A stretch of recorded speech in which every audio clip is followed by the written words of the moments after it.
तो hello everyone, कैसे हो आप सब लोग। तो गैस आज हम बात करने वाले हैं मल्टीवर्स के बारे में, जिसमें आज हम ये देखने वाले हैं किस तरह से साइंस की एक थ्योरी जो एकदम सेम टू सेम हमारे वैदिक ग्रंथों में लिखी हुई मिलती है। तो इस थ्योरी का नाम है कॉस्मिक इन्फ्लेशन थ्योरी। लेकिन इस थ्योरी को समझने से पहले हमें एक और थ्योरी को समझना होगा, जो है स्ट्रिंग थ्योरी।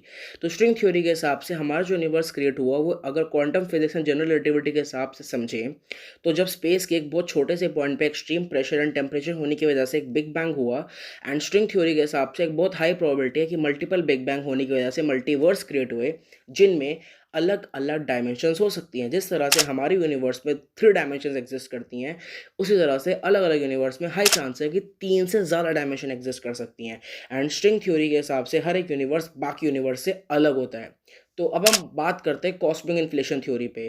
तो इस थ्योरी के हिसाब से ये एक तरह से स्ट्रिंग थ्योरी को आगे और ज़्यादा एग्जामिन करती है।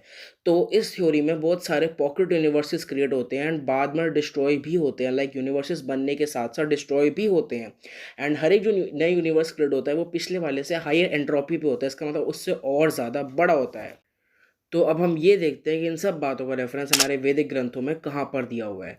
तो श्रीमद् भागवत पुराण के 6th कैंटो के 16th चैप्टर के 37th श्लोक में लिखा है कि किस तरह से मल्टीपल यूनिवर्स कॉस्मिक ओशन में एटम शेप्ड, मतलब कि पॉकेट साइज यूनिवर्स की शेप में क्रिएट होते हैं। एंड हर एक यूनिवर्स पिछले वाले से बड़ा होता है।